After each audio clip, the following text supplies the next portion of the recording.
constitutional right of the people to be informed, lalo na sa pera nila. Whether or not they are legitimate in the sense that they spend the money well, okay lang yan. But, hanggang bunganga lang yan. Wala namang magnanakaw nagsasabi. Alam mo, galing ako dyan sa Congress. Nandoon ako doon. Sumibro ako, huwag tayong magdukuhan. Alam ko ang ginagawa ng Congress. Sabi niyo, tama? Well, for now, kung tatanggapit ng tao yung sabi niyo, tama, di, okay kayo. Bahala. And your sustenance, subsistence, nandyan sa speaker. At yung extra money ninyo na binigay beyond your salary. Makikita yan And you would find it a horror. Maybe when they finally opened the records, that their salary is just a pittance to what allowances they are receiving. They are receiving more than what the law allows. Ang mga auditor ng COA takot mag-audit dyan sa Congress. Hindi ino-audit ang Congress. You have never heard of a red flag hoisted in the premises or in the territory of Congress.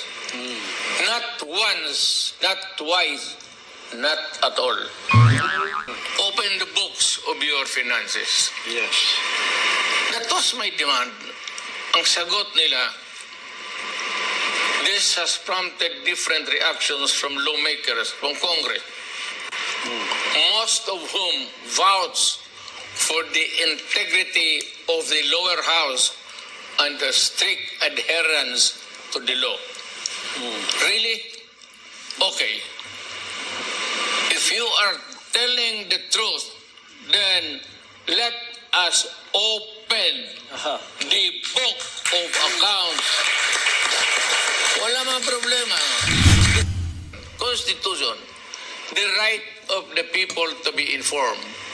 Even the Senate, even the Supreme Court must bow to that injunction made by the Constitution. Wow. Pati ako, pati si Inday, now, open up the confidential funds namin ni Inday. Ako, maraki ang gasto ko. Sino ang congressman offered,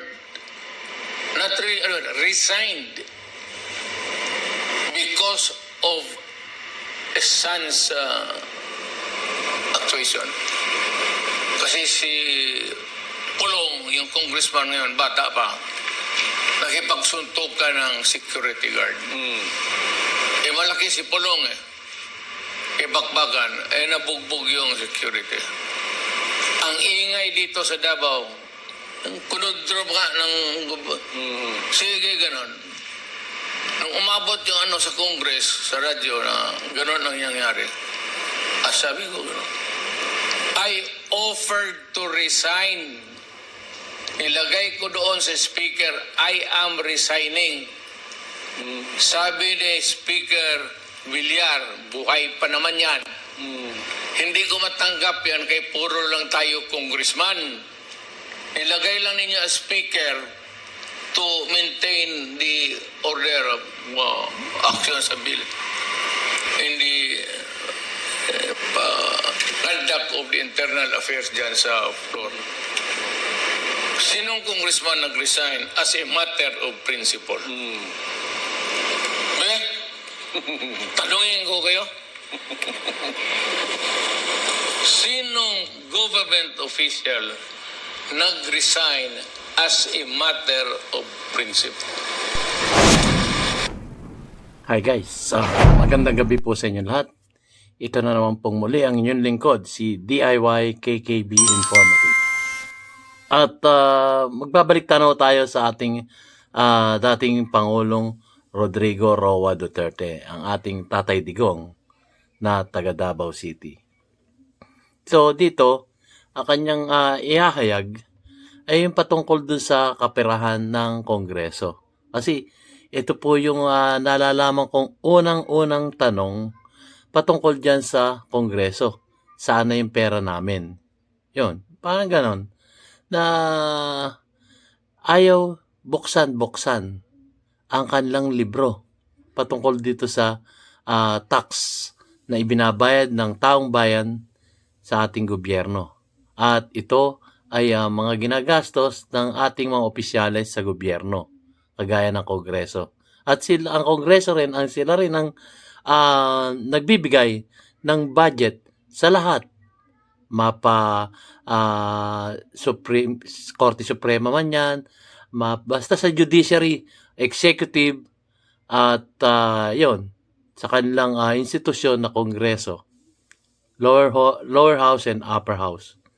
So dito, tatalakayin niya kung ano-ano yung mga nangyayari nung mga unang-unang panahon pa patungkol sa kapirahan. So dito, malalaman din natin kung ano yung kanyang hinaing na sinasabi niyang open the book. So sa akin palagay ay parang hindi na rin mangyayari yan.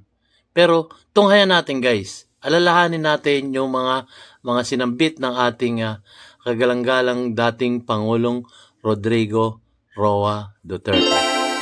So eto na po, at bago po ako magsapol guys, ako po muna yung magpapasalamat sa aking mga viewers at lalong-lalo na sa aking mga subscribers na patuloy na sumusuporta sa ating YouTube channel DIY KKB Informative. Maraming salamat po guys.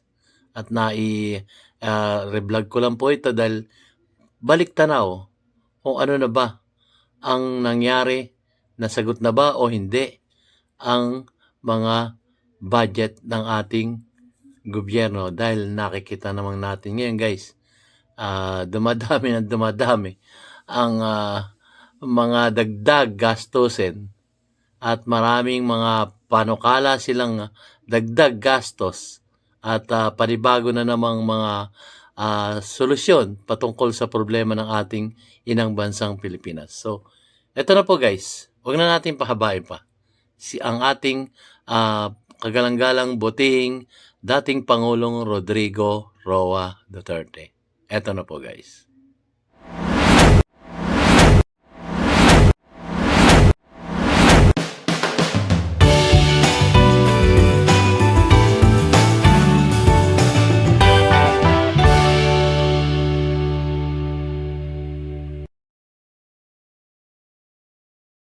Gabi sa Kingdom, magandang gabi sa buong bayan ng Pilipinas. Magandang gabi sa inyo lahat.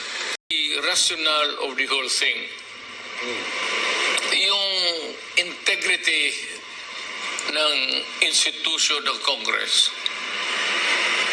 iba yung a demand from a citizen of this country invoking the constitutional right of the people to be informed, lalo na sa pera nila. Whether or not they are legitimate in the sense that they spend the money well, okay lang yan. But, hanggang bunganga lang yan. Wala namang magnanakaw nagsasabi. Alam mo, galing ako dyan sa Congress. Many years ago, during Estrada's time, we were the Congress that impeached Estrada. Nandoon ako doon. Sumibro ako, huwag tayong magdukuhan. Alam ko ang ginagawa ng Congress. Sabi niyo, tama? Well, for now, kung tatanggapin ng tao yung sabi niyo, tama, di, okay kayo. bahala na ang tao.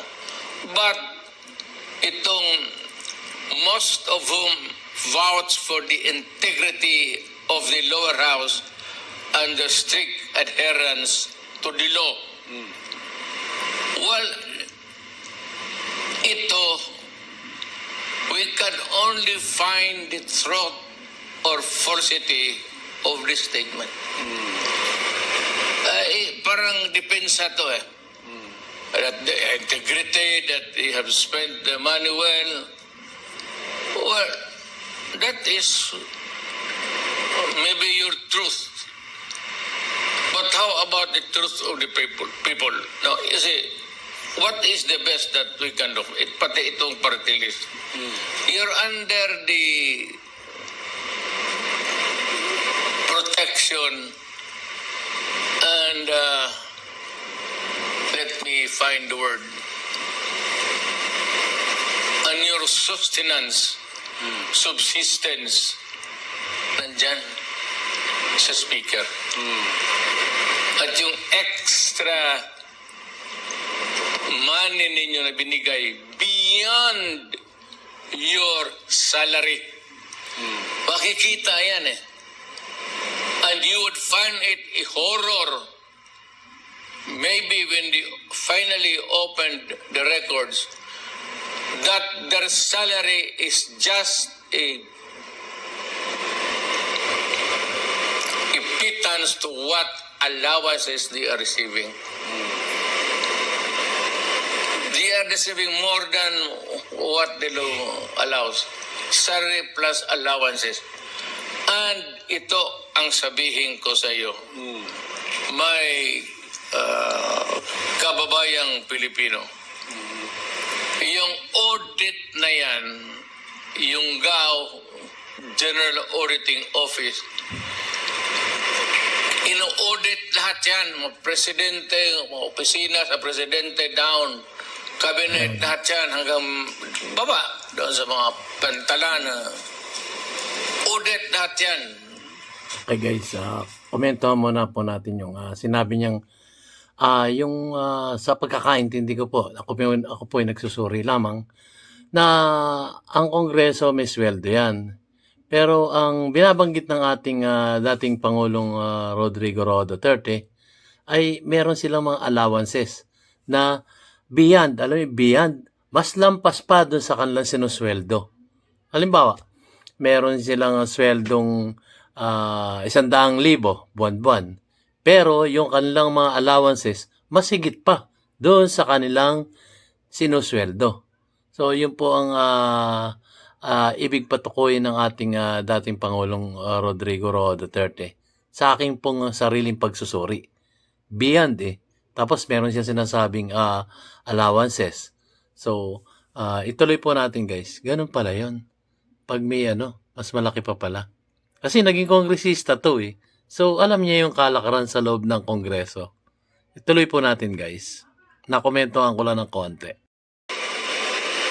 They are receiving more than what the law allows. Salary plus allowances. And ito ang sabihin ko sa iyo. May kababayang Pilipino. Yung audit na yan, yung GAO, General Auditing Office, ino-audit lahat yan, mga presidente, mga opisina sa presidente down, cabinet, lahat yan, hanggang baba, doon sa mga pantalan, audit lahat yan. Ang judiciary, ino-audit yan ng gusto. Pero sabihin ko sa iyo, magtanong ka ng mga congressman na wala na dyan, o magtanong kayo ng mga kaibigan nandyan at sabihin nila ang totoo. Ang mga auditor ng COA takot mag-audit dyan sa Congress. No, talaga? Bakit Hindi yan? ino-audit ang Congress. You Bakit have yan? never heard of a red flag hoisted in the premises or in the territory of Congress.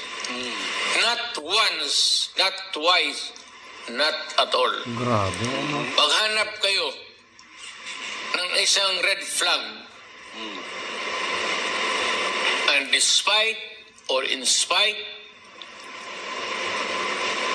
of the strict accounting rules, Congress cannot be penetrated. Kasi ang buhay ng auditing office, yung sweldo nila, yung funds nila sa General Auditing Office, is controlled by Congress. Yun. The President is controlled by Congress. Everybody there must bow to the majesty of Congress because they hold the money Majesty. of the people. How much to be spent?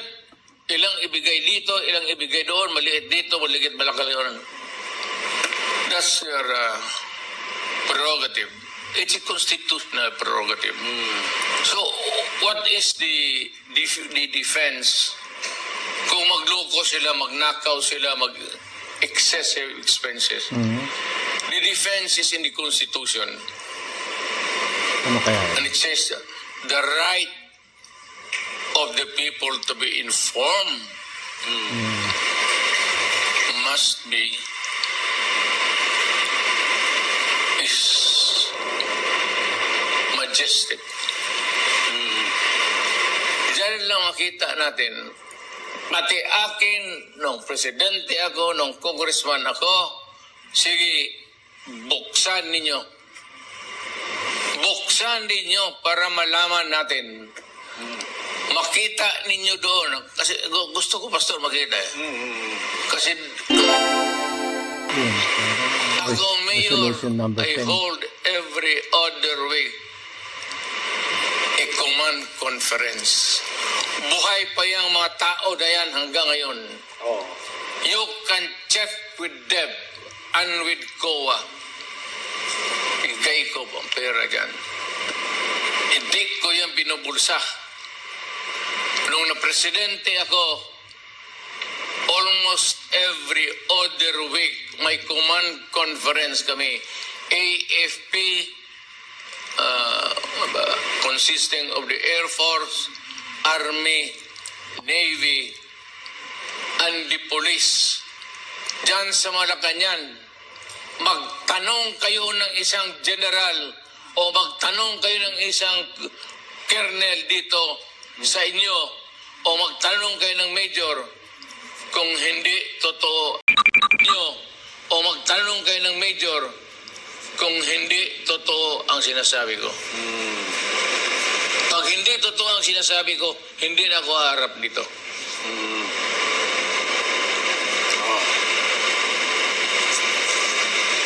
At ang command conference ko every other month. I get to meet everybody. Now, let me tell you an event which has been kept secret by almost everybody, including me. One time, may command conference, Pastor. Yes. At may na-involve na isang general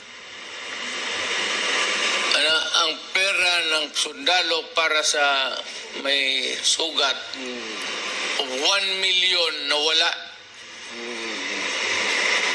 So I demanded, hindi ko na sabihin ang pangalan, but you can check this out.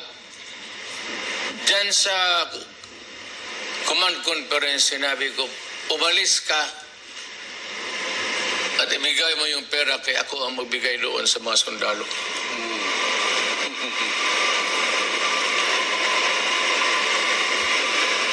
Ano pala yun? Grabe, ano? Ganon ang kalala ng pagkamayroon ng problema sa gobyerno. Pero ako ay, ang baraha ko talaga, yung last na baraha ko na tinatapon ko na kagad. Anong gusto ninyo? Yan.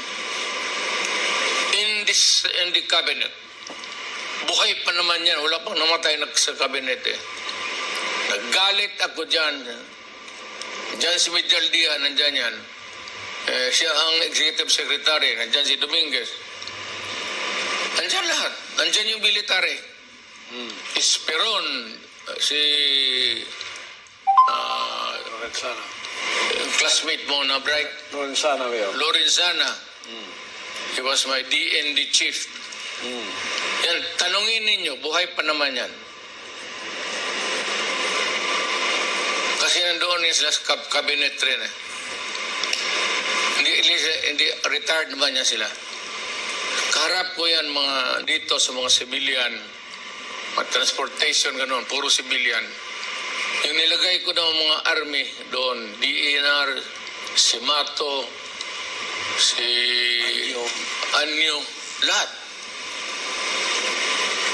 At nagalit ako sa Senate. Hindi lang military. Sa lahat na. Sabi ko, if we cannot act together in unison, and if we cannot understand each other's value, kung iba ang values mo sa values ko, if I think that yours is more, not really corrupt, but mahina, then this government cannot function well and only end in disaster. I stood up. Nandyan pa yung mga cabinet member. Nagtindig ako, sabi ko, mag-resign ako. Buhay pa yan sila lahat. Buhay yan sila lahat. 2 beses ako nag-offer sa command conference sa cabinet. Mag-iibang panahon. Yes, Mayor. Mag-iibang problema.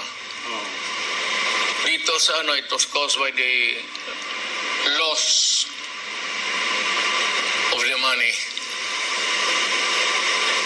Lost money by makating kamay dyan sa military.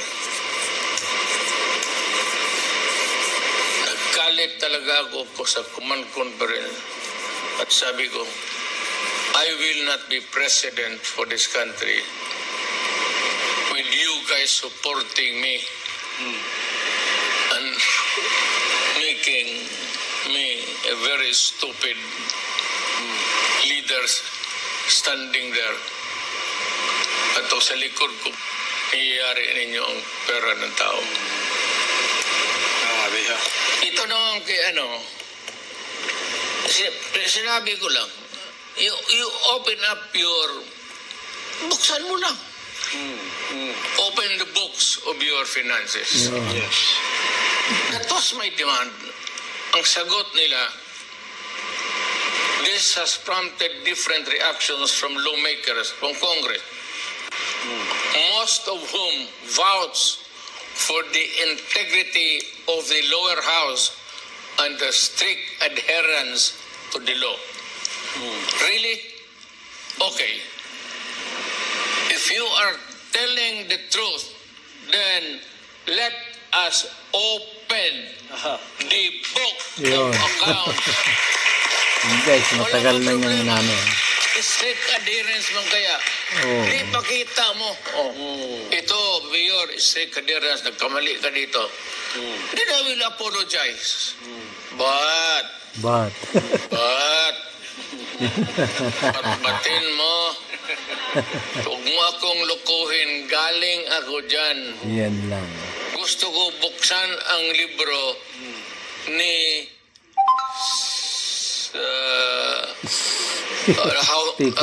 lower house Speaker head si Martin Romualdez. Romualdez. Ganon. Simple mo lang. And it is provided by law. By the Constitution itself. Not in mere regulation. Constitution. The right of the people to be informed. Even the Senate, even the Supreme Court must bow to that injunction made by the Constitution. Wow. Tama. Pati ako, pati si Inday, now, open up the confidential funds namin ni Inday. Ako, malaki ang gasto ko. Okay. Komenton nga natin. Imagine nyo guys, tingnan mo. Matagal na siyang naghahamon na i-open the book. At pati yun sa kanila, i-open nila. Kaya lang, yun nga, pag in-open yan, siyempre, sinasabi nga corrupt itong si corrupt, di umano, sabi nga nila, na maraming kinurap ang ating dating Pangulong Rodrigo Roa Duterte sa gobyerno. Diyan, malalaman. Basta lahat kayo.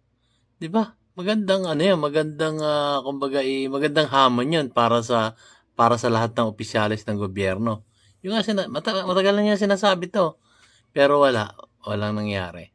So, hindi napatunayan na may kinurap ang ating Tatay Digong, hindi ring napatunayan na may kinurap ang opisyalis ng gobyerno dito sa lower house. So, wala tayong mapapatunayan na kung sino man ang korap.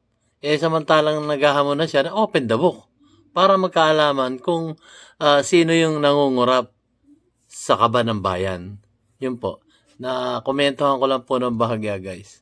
Kasi maganda sanang hamon to na kumbaga para ma-inform ang taong bayan.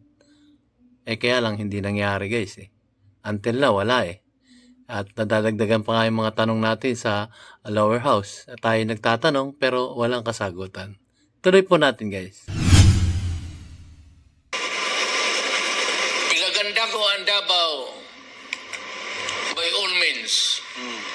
Patayan, totoo yan.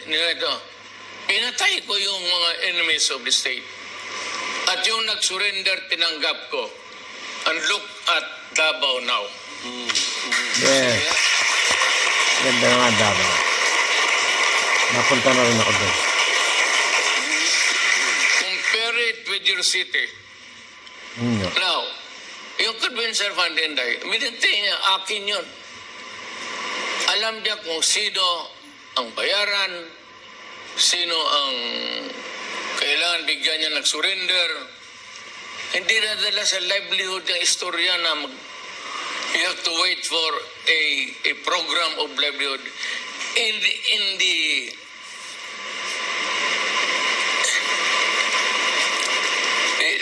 conundrum of sa government, Hindi madali. So, pag ikaw surrender, bigyan kita. Confidential fund galing yun. Sabi niya. May bahay, may lupa. Pero,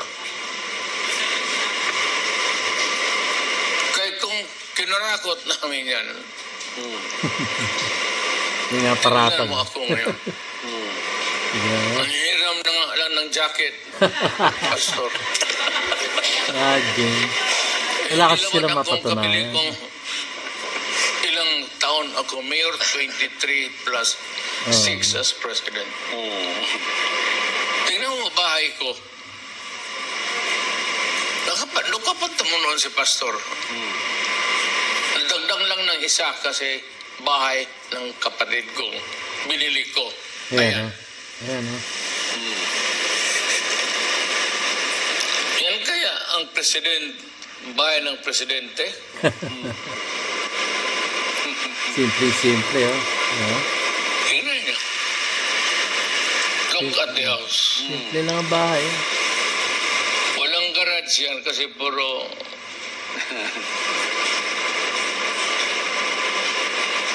yung sa taas, maliit na kwarto yan.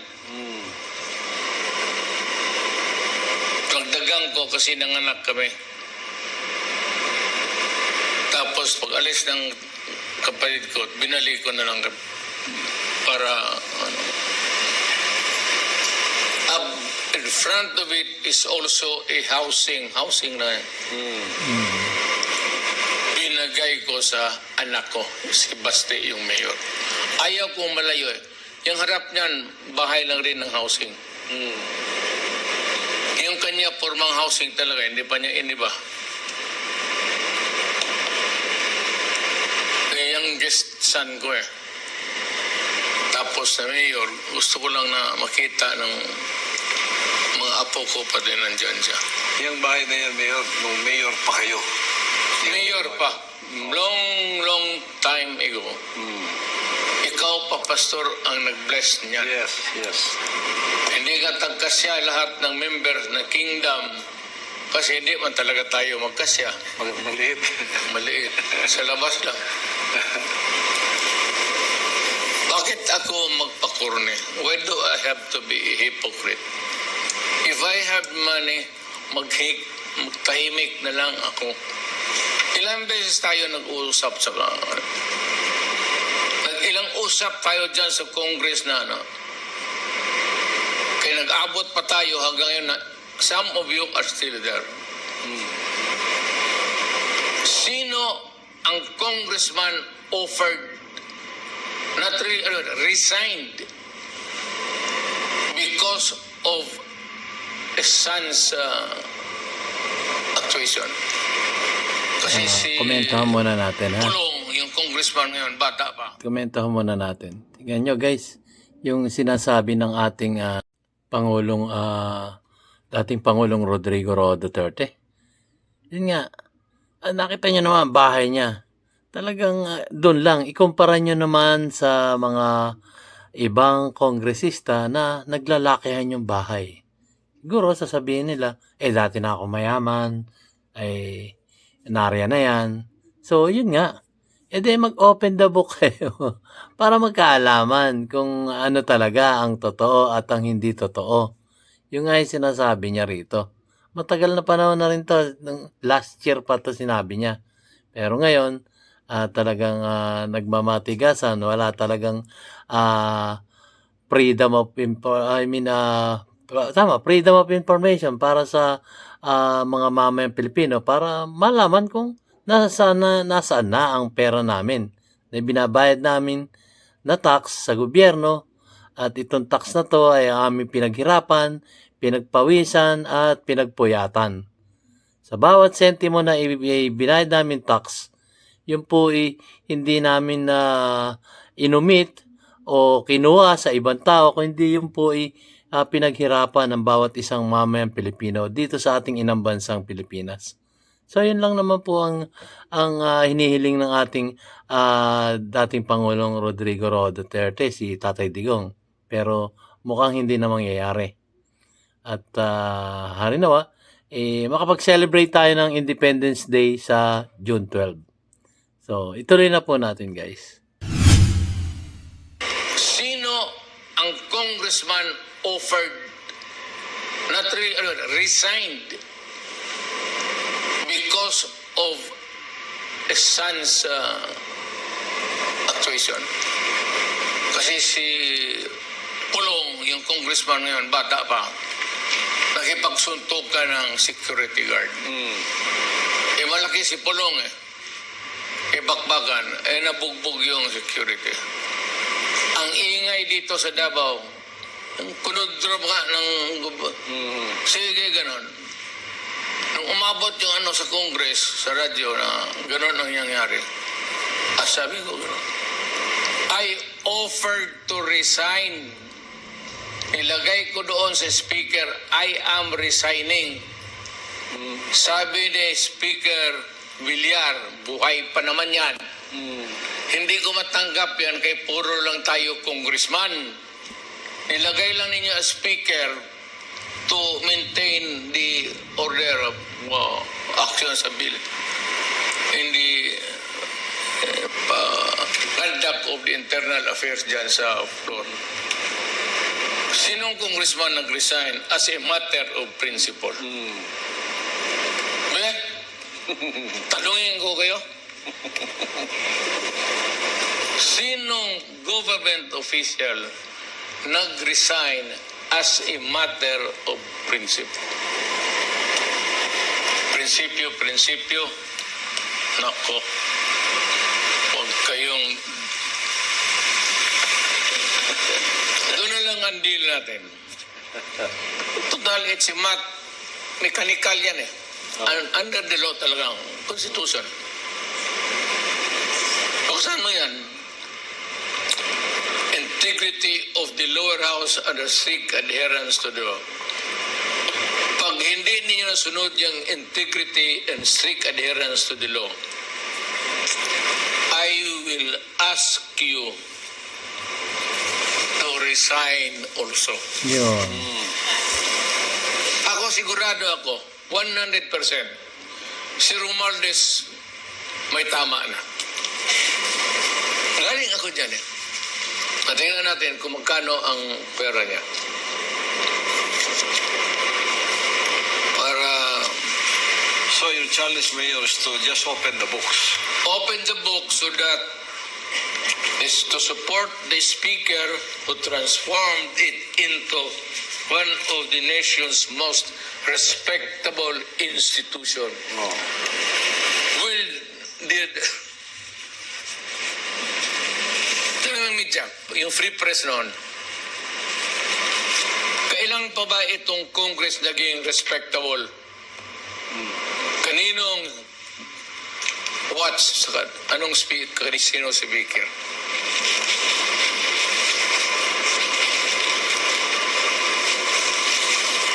Ang palaki ko noon ang pinaka-honest na ano, Laurel. si ano, pastor?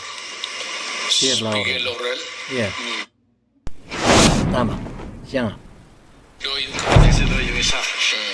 Jose. Jose siguro yun, yeah? yung panahon na naman, masasabi ko pa. Pero kayo mga amen. Sus, huwag na tayo magbulahan. You have to defend it because your life is also at stake. Your political life is at stake. No money, no winning, no job. Ganon talaga yan. Huwag na tayong magbulahan. Galing ako dyan.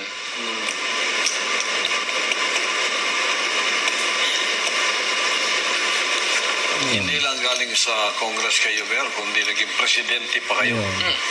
Kaya yung presidente ako, buksan ninyo. Ayun, pati pagiging doon sa presidente niya, pinabubuksan na rin. Tignan nyo, wala talaga itinatago. Yun po ang punto niya dito, na buksan natin yung libro natin. Kumbaga parang lifestyle check. Yun po ang pagkakaintindi ko at pagkakaunawa dito. Buksan natin ang libro, mag-lifestyle check tayo, at para makita kung talagang matino kang isang opisyalis ng gobyerno. Ayun, pati nga, sinabi nga niya, pati si VP Sara Duterte, sa kanya, nung siya ay kongresista, nung siya ay presidente, open nyo. Yun ang kanyang hamon nung pang isang taon to. Pero malamang-lamang hindi na mangyayari yan. So guys, maraming salamat po sa panonood ng aking mamunting YouTube video, DIY KKB Informative. At laging sinasabi ni DIY KKB Informative, malapit na tayong makamit ang kalayaan. Kasi June 12, Independence Day na. I-celebrate natin guys ha. Malapit na yun. June 12, Independence Day. Maraming salamat po. See you on my next vlog guys. Like and share na po para mapanood din ng ating mga kababayan itong mga sinambit ng ating kagalang-galang butihing dating Pangulong Rodrigo Roa Duterte. At maraming salamat din Pastor Apollo Sikibuloy sa inyong mga programang ganito at inyo sinusuportan. So Tatay Digong, see you soon.